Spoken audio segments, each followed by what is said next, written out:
Have you ever felt stuck in a cycle of anxiety where your mind keeps looping around the same questions? What if? What now? Will I be okay? In those moments, even your breath feels heavy. Your chest tightens. Your thoughts won't slow down. You want to escape, but the more you struggle, the deeper you seem to sink.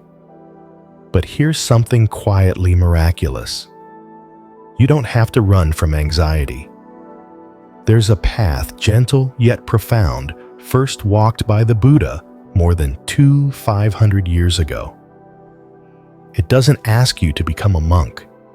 It doesn't ask you to leave your everyday life behind. It simply invites you to come home.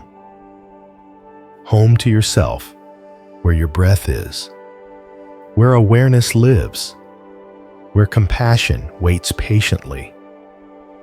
Step by step, you'll see that peace hasn't left you. You've just forgotten where to look. So today, let's begin that journey together through the practical, healing wisdom of Buddhism. Let's learn how to live with anxiety without letting it control us. Let me ask you this. When you feel anxious, where are you? Not physically, but mentally. You might be sitting at your kitchen table, a warm cup of tea in hand, but your mind, it's somewhere else, racing toward a future that hasn't happened yet, or clinging to a past that's long gone. Is that true for you? The human mind has a strange habit. It rarely rests in the present. It wanders like a sleepwalker, chasing endless what-ifs, or grieving over endless if-onlys. And right there, in that in-between space, where you're not really here, but you can't go back or forward, that's where anxiety is born. The Buddha said, no one can step into the same river twice. Because life is always changing every moment, every breath. But we tired, busy human beings keep trying to hold on. We cling to what's already past, or grasp at what hasn't yet arrived. And in that effort to control the uncontrollable, we lose the only thing that's real this very moment. That's why mindfulness is not just a practice, it's an invitation. Not an escape, not a belief system, but a gentle invitation to return. Not to some distant place, not to a temple or a retreat, just to where you already are with your full presence. To sit and just sit. To eat and just eat. To breathe and know you're breathing. It sounds simple, doesn't it? But try it, and you'll see. The simplest things are often the ones we forget the most. I've met so many people, maybe just like you, who say, I can't stop my thoughts. And I tell them, you don't have to stop them. You just have to see them clearly. That's the heart of mindfulness. Not forcing your mind to be silent. Just watching it softly, like you'd watch a cloud pass across a quiet sky. It comes, it goes. No need to hold, no need to chase. Because when you're truly present, anxiety has nowhere to root itself. It can only survive in the past or the future, but the present. The present is too still, too clear, too alive. It holds no what-ifs. It just holds you. There's a beautiful story from the Buddha's life. One day, he picked up a bowl of water, stirred it vigorously, and asked his disciples, "When will the water become still?" One answered, "When we stop stirring it." The Buddha smiled and said, "The mind is the same. Mindfulness is that stopping, that sacred pause. The moment you stop stirring, the waters of your mind, and let them settle. And you can start right now. You don't need a meditation hall. You don't need incense or chanting. You just need a breath. Inhale and know that you're inhaling. Exhale and know that you're exhaling. That breath becomes your anchor, keeping you grounded in the only moment that truly belongs to you now. Even when you're washing dishes, just wash the dishes.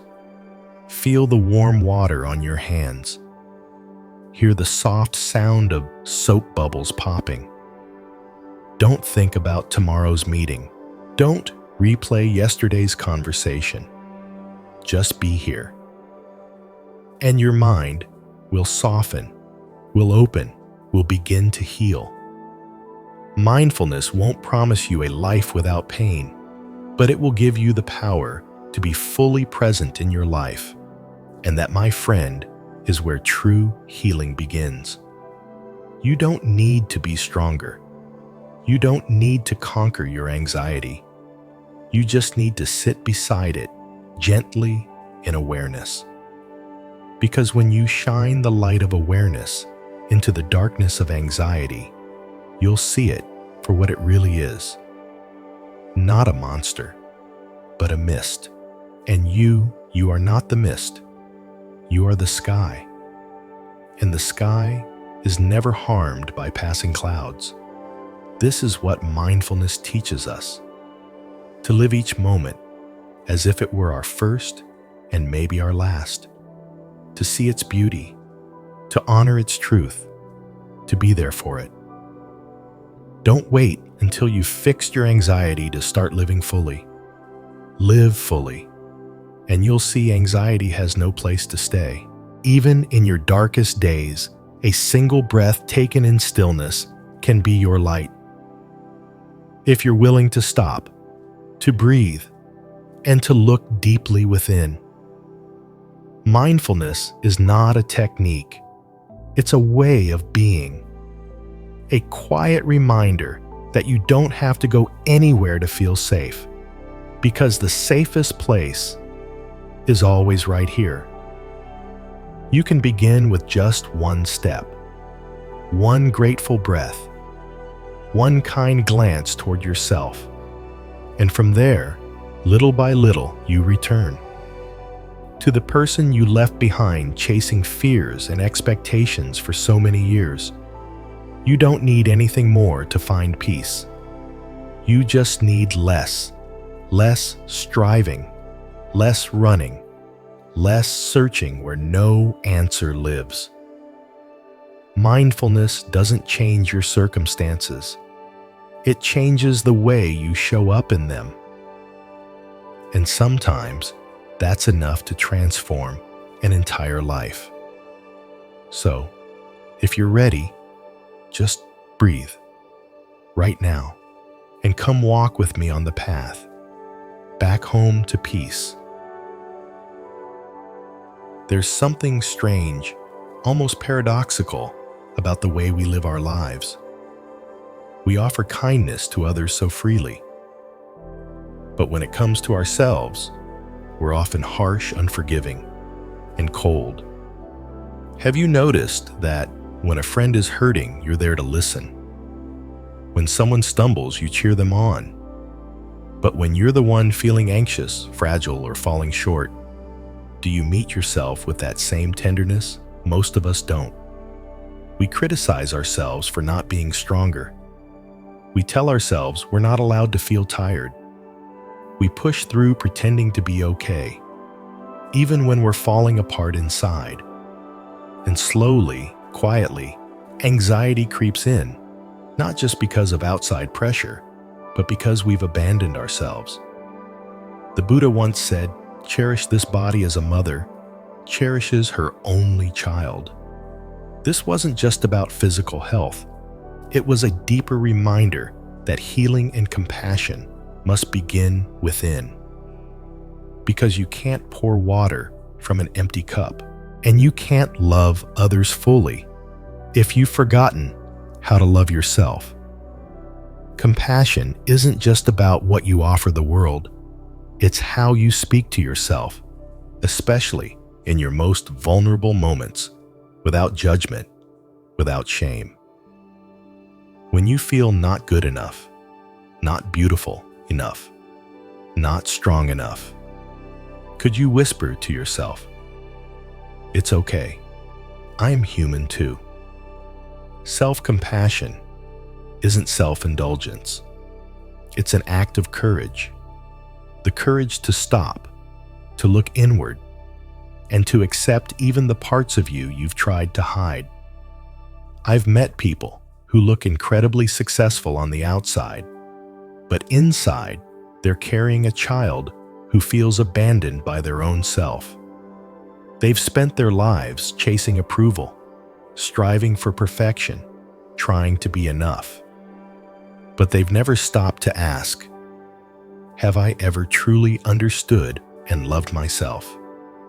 In Buddhism, there's a practice called Metta Bhavana, loving kindness meditation, and it begins like this: may I be well, may I be peaceful, may I live with ease.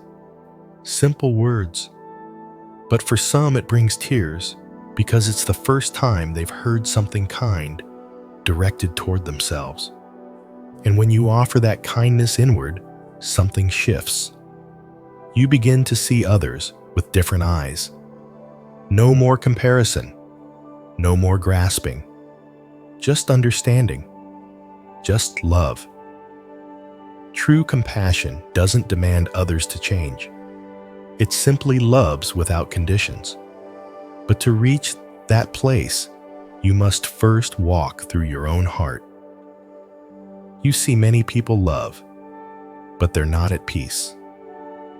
Because they love from a place of emptiness, hoping someone else will heal the wounds they've been afraid to face. And when those needs aren't met, they fall into disappointment, anxiety, and even anger. But when you're whole from within, you don't love out of need. You love out of connection. You see others not as saviors, but as fellow humans learning, growing just like you. And that's when anxiety in relationships begins to dissolve. You stop trying to impress. You stop fearing abandonment. You let go of the fantasy of perfect love. Instead, you show up real, sincere, present. The Buddha once said, "Better to conquer yourself than to win 1,000 battles." Self-compassion is one of those inner victories because it asks you to let go of the voice that always says you're not enough. It asks you to sit still, to listen, not to judge, but to truly hear yourself. And here's the beautiful part. When you do this, your mind softens. Anxiety loses its grip because you no longer abandon yourself when it shows up. You learn to sit beside your worries like an old friend. You stop rushing them away. You stop blaming them for arriving. You just sit still and quiet like the earth, like the sky. You're present. And that is where the miracle begins. Compassion starts with you. And when it takes root, it ripples out through your gaze, your words, your very presence. It doesn't need to shout. It doesn't need to prove itself. Yet its power can transform the world, starting with the small, gentle space inside your chest. And you know what? You already have everything you need to begin. Just one breath, just one smile offered to yourself. That's where healing begins. There are moments in life when it feels like you're standing in the middle of a storm. Not a storm outside, but one inside your own mind. Everything spins: work, family expectations, fears, things left undone, and things that should have never happened. And you're tired. Not because your body is overworked, but because your spirit is exhausted. You think about running away to some far-off place where no one knows your name. But then you realize, no matter where you go, you're still there, with those thoughts, with that heart, with that restless mind. So where can you actually run? In the Buddha's teaching, there is a place no one can take from you. A sanctuary not out there, but right here, within you. It's called meditation. You can picture it like a small hut in the middle of the forest, a place you take shelter in while the winds howl outside. Meditation doesn't make the storm disappear, but it gives you space to breathe, to observe, to not be swept away. The ancient teachers compared the mind to a wild elephant. Untamed, it charges through the forest, destroying everything. Your peace, your joy, even your clarity. But if you know how to train it, it becomes powerful, loyal, and wise. Meditation is the path to tame that wild elephant. And the first thing you learn in meditation isn't how to silence the mind. No, it's to recognize that the mind is already loud and you don't have to fear that noise anymore. You simply sit, just sit, not trying to become someone new, not trying to fix yourself, not wishing for a blank, empty mind like the movies show. Just close your eyes, feel your breath, and let everything else float by like passing clouds. I know it sounds simple, and because it's so simple, most people overlook it. But even the Buddha began here. Under the Bodhi tree, he didn't run from emotions. He didn't chase after thoughts. He simply sat with himself like a loving mother sitting beside her crying child. And then something profound happened. The stillness of meditation didn't erase the darkness. It helped him see it clearly, see where it came from. And in seeing it clearly, he was no longer controlled by it. You see, when anxiety hits, the first thing we usually do is react. We fight it, or we drown in it. Both give it more power. But in meditation, you learn something radically different. You stay with your anxiety without becoming it. You witness it rise, linger, and eventually pass, just like everything else in life. I remember a meditation teacher once said, "When you can sit with your sadness, it will teach you something, and you only learn that lesson when you are still enough. Still enough to listen without judgment. Still enough to feel without shrinking. Still enough to see deeply without running away." Meditation doesn't ask you to become spiritual or enlightened or special. It simply invites you back to yourself. No masks, no performances, just presence. With the breath, you learn how to be you. Nothing more needed. And slowly, the storms inside don't feel as violent. They still come, that's life. But now, you know where to return. A place no one can take from you. You can meditate while sitting in a chair, walking, washing dishes, or listening to the rain. Meditation isn't about posture. It's about presence. When you breathe and know you're breathing, you are meditating. When you're sad and don't rush to fix it, you are meditating. When you're anxious but can still smile and say, "I see you anxiety," that too is meditation. In Buddhism, meditation isn't just a practice. It's a way of living. A way of walking through this life without being swept away by it. So I'm not here to urge you to meditate every day. I'm simply inviting you to give yourself a few minutes to sit with yourself, not to achieve anything, not to become someone better, but just to be who you already are. And in that moment, you might realize peace has never left you.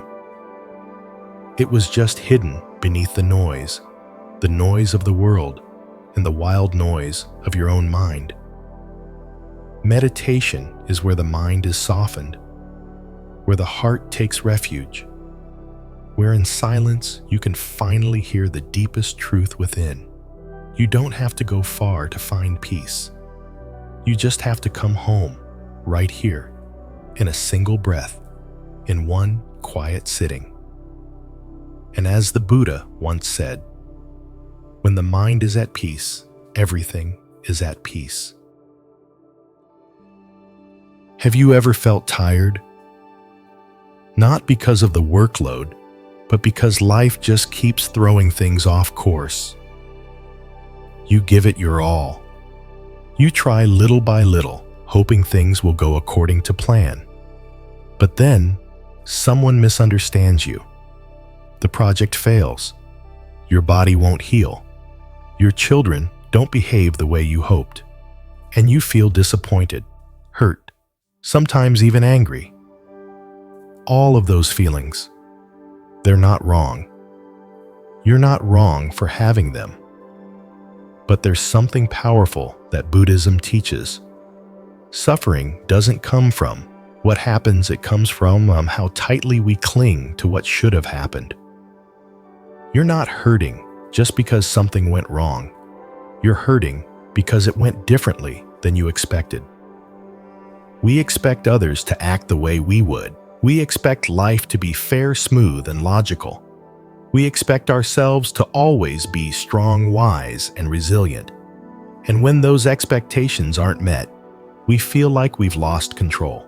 The Buddha once said nothing binds us more than our own expectations. You see, it's not the situation that makes us anxious. It's the belief that things must go a certain way. So, when Buddhism talks about letting go, it doesn't mean giving up. It doesn't mean being careless or irresponsible. Not at all. Letting go, in its deepest sense, means releasing the need to control the outcome. You still live fully. You still love deeply, try wholeheartedly, and give your best. But you stop placing the burden of your expectations onto others, onto life, even onto yourself. You live with an open heart, no longer frozen by the fear of loss. And the strange thing is, once you let go, your heart becomes lighter, like a cloud no longer pushed around by the wind, like a drop of dew that no longer fears the morning sun. I once met a woman, a mother of 3, who was exhausted from trying to be the perfect mom. She told me, "I always thought my kids had to be obedient, successful, and grateful, or else I had failed." It wasn't until one of her children dropped out of school and left home that she realized you cannot control someone's life through love that comes with conditions. She started to step back. She still loved, still cared, but let her children breathe their own lives. And one day, that child returned, not because they were forced to, but because they felt a love that didn't bind, a love that gave freedom. That kind of love only grows in a heart that has learned to let go. So let me ask you, is there something in your life that you're holding on to so tightly that it's making you lose yourself? Are there expectations that are causing you more pain than peace? Letting go doesn't mean weakness. It means you're strong enough to accept what cannot be controlled. And when you practice this bit by bit, you'll start to notice your heart expanding, no longer shrinking from fear, no longer tightening from disappointment, Each breath becomes lighter.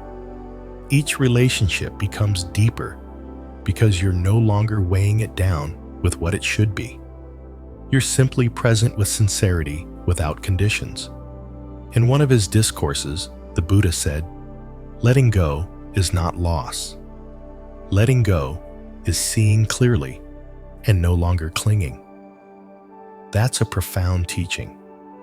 It reminds us that when we let go, we don't lose, we return life to its rightful freedom. You stop gripping every outcome, every reaction, every person. You let them live and let yourself live. That's freedom. And that is when you truly dwell in this life, not with the rigidity of control, but with the softness of understanding and love. So, if today you're feeling tired, sit down for a moment and ask yourself, is there something I'm trying too hard to hold on to? And if the answer is yes, then breathe out and give it back to life, gently. You'll feel it, your heart lifting like a cloud, no forcing, no clinging, just flowing with life, with presence and peace. Have you ever asked yourself, why do good, kind-hearted people often suffer deeply, while those who cause pain seem to carry on unbothered? It's a question that shakes many. Some begin to doubt life itself, doubt fairness, and little by little, they withdraw. A quiet fear creeps in. Maybe nothing is certain. But here's the thing. Buddhism doesn't look at life through the lens of punishment or reward. There's no man in the sky handing out judgments. In the Buddha's teachings, every outcome, good or bad, is simply the natural result of causes and conditions. Nothing mysterious, nothing random. Every thought you nurture, every word you speak, every action you take, each one is a seed, and every seed bears fruit eventually. The Buddha called this the law of karma. It's not a belief system. It's not about faith or fear. It's a natural law, subtle, exact, and unbiased. There's no bribing it, no escaping it. Cause and effect, as certain as a shadow follows the body. You don't have to blindly believe in this. Just look back at your own life. Remember a time you spoke a kind word and someone smiled, or a moment when anger took over and the air turned heavy. These things don't disappear. They linger in your consciousness. And over time, they become your circumstances, your relationships, your emotions, even the ones you don't understand. When you truly see this, you stop living on autopilot. You become present with each thought, each word, each action. Not because you're afraid of punishment, but because you realize you are planting the very future you'll walk into, moment by moment. This isn't a warning, it's an invitation to become the gardener of your own life. One day, a layman asked the Buddha, "If there's no one to punish or reward me, how should I live?" The Buddha smiled and replied, "Live as if every action is a seed. If you wish to harvest peace, sow with wisdom and compassion." That answer may seem simple, but it changes everything. You no longer ask, "What will life do to me?" Instead, you begin to ask, "What am I creating for others?" And within myself, you stop blaming. You stop waiting for miracles. Because the real miracle is each time you choose kindness over anger. Each time you pause before speaking a harsh word. Each moment you choose patience over reactivity. That's when a new seed is planted. And slowly, you'll start to see quiet blossoms appearing across your life. Those who live with mindfulness of karma don't become rigid or self-righteous. They actually live more honestly because they understand every choice leaves a trace. And when you live with that kind of awareness, even vague fears start to fade. You no longer dread the uncertainty of tomorrow because you know you're planting goodness today. Life is no longer a gamble. It becomes a field you can tend and nourish.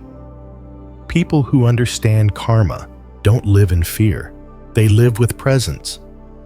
And from that presence, their hearts soften because they know, if I hurt someone else, I wound myself. If I carry anger, it will bloom not in them, but in me. That's why the ones who truly understand karma are often the gentlest. Not because they are weak, but because they understand the immense power of each seed they plant. In the end, life is not as mysterious as we make it out to be. All it takes is pausing to ask, what am I planting with this thought? What am I offering with this action? What do I truly want to harvest in my life? The answer to these questions will gently guide you. You don't need divine blessings. You don't need the world to favor you. You just need to walk, step by step, planting with wisdom, walking with awareness, living with compassion. And soon, you'll find that the path you were searching for was never something to find. It was something you were quietly creating all along. Maybe the hardest truth to accept in life is that nothing lasts forever. And yet that very truth, when deeply understood, can set us free from much of our pain. Someone once looked at me with eyes full of sorrow and asked, "Why do all the beautiful things never stay longer?" I smiled gently and replied, "If things never changed, how could today's sadness ever go away?" Impermanence in Buddhist teachings is not some cold philosophy meant to make us cynical. It's simply the truth of life. And when you truly see it, it's a soft and compassionate truth. Think about it. If nothing ever changed, your heartbreaks would remain open wounds. Your grief would never ease. If every painful feeling were permanent, healing would be impossible. But life moves. Anger doesn't last forever. Loneliness doesn't linger forever. Even the most beautiful dreams, the most radiant moments, eventually slip through our fingers. At first, that truth might feel heartbreaking, but the longer you live, the more you realize it's exactly because everything changes that life becomes so precious. Impermanence teaches us to love more gently, to hold on less tightly, and to treasure the present more deeply. The Buddha once said, "All that arises will pass away. Be mindful and do not be swept away." It's not a warning meant to scare us. It's a reminder, a whisper, urging us to let go of what we cannot keep and return to what is still here, right now. I remember an elderly woman over 70 who lived in quiet sadness after her husband passed. She would sit in front of his picture whispering, "He shouldn't have left so soon." But one day, after a morning chant, she approached me softly and said, "I understand now. Everything has its time. It wasn't that he left me. I just hadn't learned how to let go." From that day on, she lived differently, not forgetting him, but learning to love him without clinging. And in that letting go, she found more peace than ever before. You see, We don't suffer because things change. We suffer because we want them not to. We want love to stay the same. We want our bodies to stay young. We want life to follow the script we've written in our heads. But the truth is, no one steps into the same river twice. Even if you sit still, life continues to flow, moment by moment, breath by breath. And when you finally accept that something beautiful happens, you become free. Free from the fear of losing, free from the need to possess, free from the exhaustion of trying to control what was never yours to hold. You stop clutching happiness like a fragile thing. You simply live it fully while it's here. And then when it goes, you smile because you were there for it. It's like watching a cloud float across the sky. You can't keep it, but you can witness it fully present, then let it dissolve into the vastness. Impermanence, in its deepest wisdom, is not here to make us anxious. It's here to teach us how to love without holding on and how to live without fear. And strangely enough, when you understand impermanence, you don't love less, you love more. Not with attachment, but with tenderness. Not with possession, but with presence. Because you know someday you'll have to say goodbye. So you want every moment to count. You want every word to carry real kindness. When you understand impermanence, you stop punishing yourself for the past.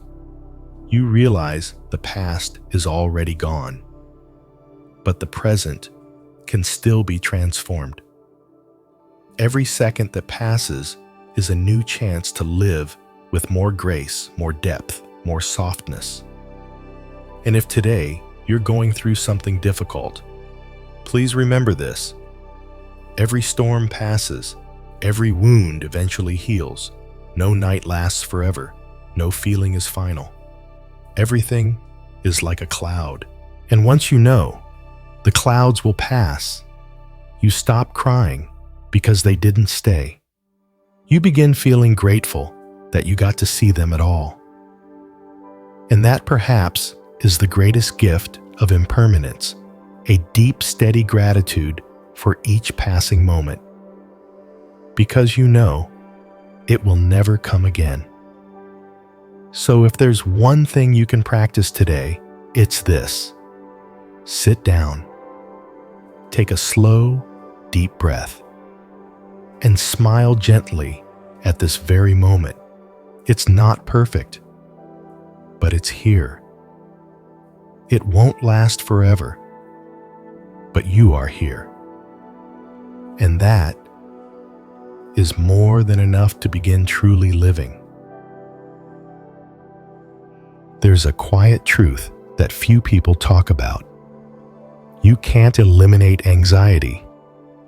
Sure, you can forget about it for a while, bury it under a pile of work, cover it up with small talk laughter, or a binge of entertainment. But eventually, in the stillness of the night, or in the quiet of an empty afternoon, it comes back, softly, silently, and very, very real. And then once again, you struggle. You try to push it away. You fight it. You tell yourself to be stronger. But have you noticed? The harder you resist anxiety, the more uncomfortable it becomes. The more you fight it, the more exhausted you feel. In Buddhist teaching, anxiety isn't seen as something to destroy. It's not your enemy. It's a signal. A little bell ringing deep within whispering, "Hey, something inside you needs to be heard." Can you hear it? I once met a man who had suffered several intense panic attacks. He told me that every time one hit, he felt like he was being pulled out of his own body, utterly powerless. He tried everything: medications, therapy, meditation, even retreats. But nothing made the anxiety truly go away. Until one day, he heard a line from a Zen master that changed everything. Anxiety is the child in you crying. Don't yell at it. Hold it. And for the first time, instead of trying to escape the panic, he paused. He closed his eyes, placed his hand on his chest, and whispered to himself, "I'm here. I hear you. It's okay." And something remarkable happened. The anxiety softened. Like a child who had just been gently embraced, you see, anxiety isn't a disease to cure. It's a message, a quiet call from within, maybe from an emotion you've buried for years, a fear you never dared to name, or simply a soul that's worn down and in need of rest. But we've gotten so used to the pace of performance pressure and perfection that we forget how to truly listen to ourselves. And then anxiety comes knocking, not as a punishment, but as a reminder. Hey, you forgot me. You forgot yourself. So instead of running, instead of suppressing it, try something different. Pause, breathe, and care for your anxiety the way you'd care for a scared child. There's a practice in meditation called embracing your pain. You don't analyze it. You don't judge it. You don't ask, "Why am I like this?" You simply sit with what is happening in your heart with full presence. It's like when a child is crying. You don't need to ask 100 questions. You just hold them, and they feel safe enough to stop. Your heart is no different. The Buddha never promised we'd never feel fear or worry again. But he did say this: when the mind is illuminated by mindfulness, there is no room for darkness to stay. So the next time anxiety visits, you might say, "I see you, anxiety. I know you're trying to tell me something. I'm not going to push you away. I'll sit here with you in this breath." And then you breathe, a deep, honest breath, not to escape, but to come home. Because anxiety is not something to conquer. It's a part of you, waiting to be seen, waiting to be acknowledged. And when you understand, this anxiety starts to lose its power over you. You no longer feel like you're broken just because your heart races, or your hands tremble, or your thoughts spiral. You're simply human, learning how to take better care of yourself. And anxiety, though uncomfortable, is a companion in that journey. In fact, you can make anxiety your teacher, a quiet, patient teacher who keeps nudging you back toward what truly matters: presence, gentleness, compassion for yourself. Because healing doesn't begin with fighting something. It begins when you look at it and hold it in a fearless heart. And if you can do that even once, you'll notice something shifts. Anxiety may still come because you're still human. But now, you won't face it alone. You'll know how to care for it. You'll know how to return to yourself. And through that, you'll learn how to love yourself gently, deeply, like a true friend to your own soul. And maybe, just maybe, that's the most beautiful thing you can ever do for yourself in this lifetime. Have you ever thought that Buddhism only lives in thick sutra books, in the echo of temple bells, or in long, serious hours of meditation? Many people have. They say things like, "I don't have time to practice," or "I'm not calm enough for the spiritual path." But if you've ever felt that way, I just want to ask you one thing. Are you alive? If the answer is yes, then let me share something simple But profound living is already a form of practice. The Buddha's teachings don't ask you to leave the world. They don't require you to become someone else. In fact, they invite you to come back to this very life, to each ordinary moment with a mindful heart. Because every moment, if you're truly present, is a lesson, a chance, a doorway to peace. I still remember one morning during my first retreat. The teacher looked at us and said, "Don't wait until you sit in meditation to think you're practicing. When you walk across the courtyard with awareness, that's meditation. When you wash the dishes without letting your mind wander, that's meditation. When you listen without judging, that's meditation. Every moment is a path, if you're present for it." That one teaching changed the way I saw the Dharma forever. Because from that day on, I realized the practice isn't just found in temples.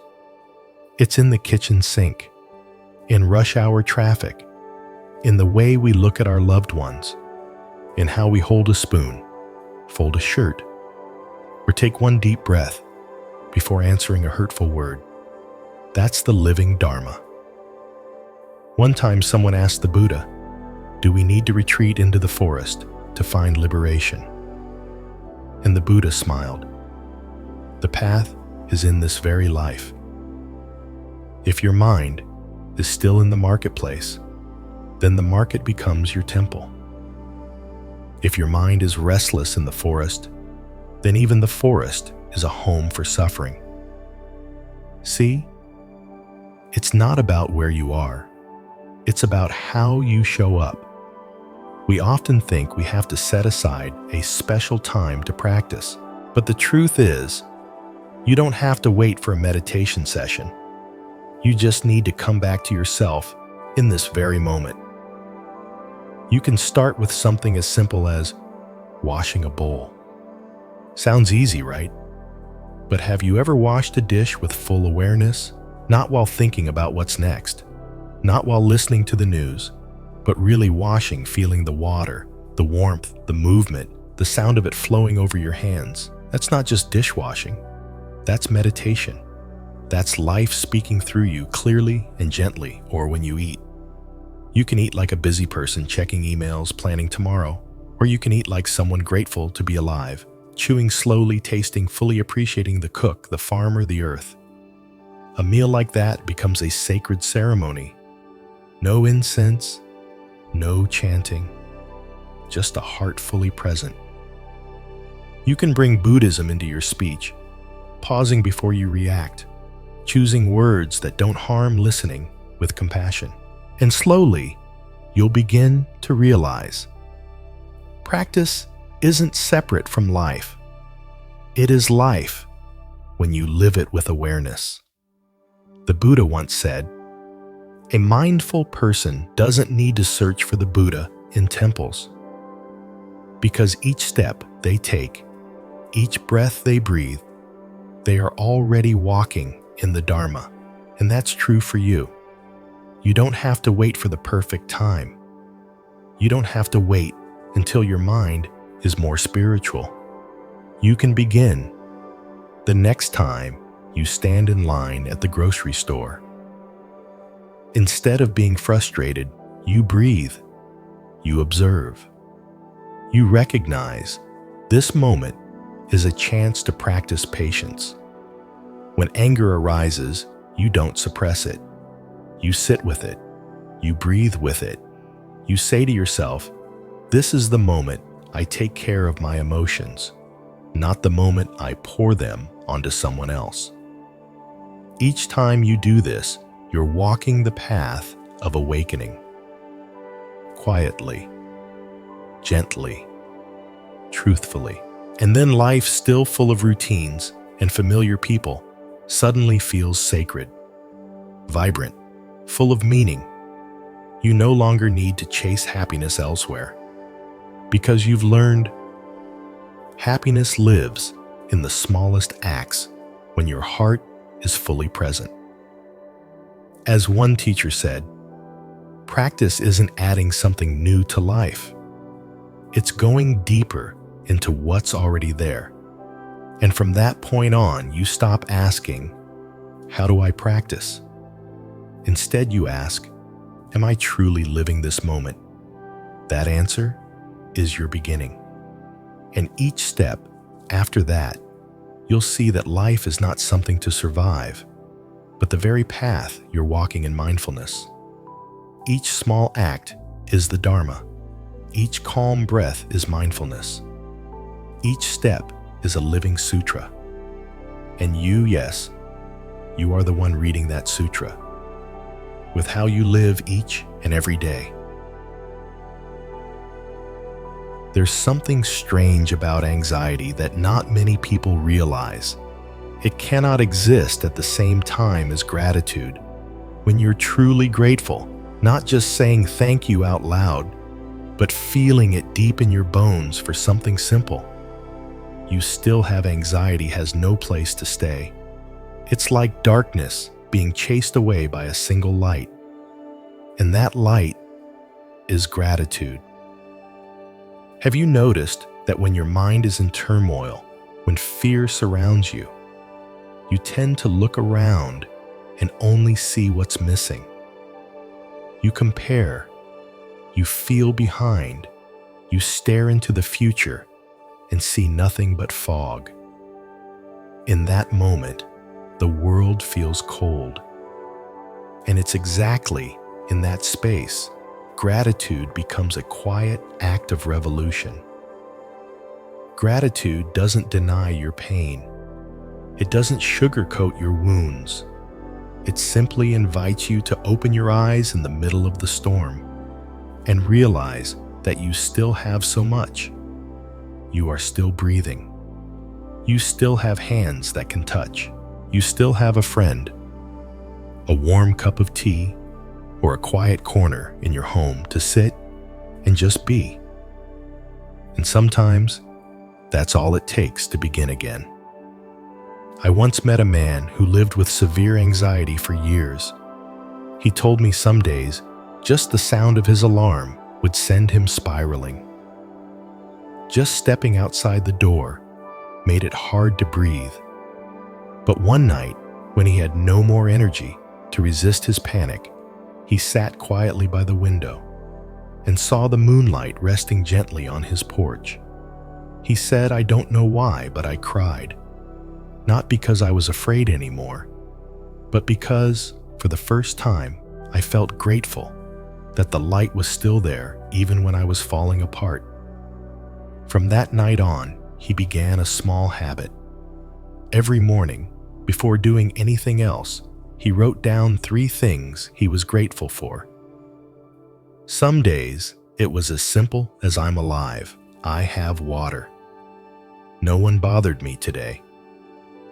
Over time, his anxiety didn't vanish completely, but it no longer ruled him because, inside his heart, there was light.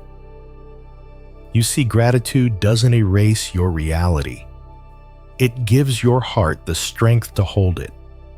And that is the gentle power of the Buddha's teachings.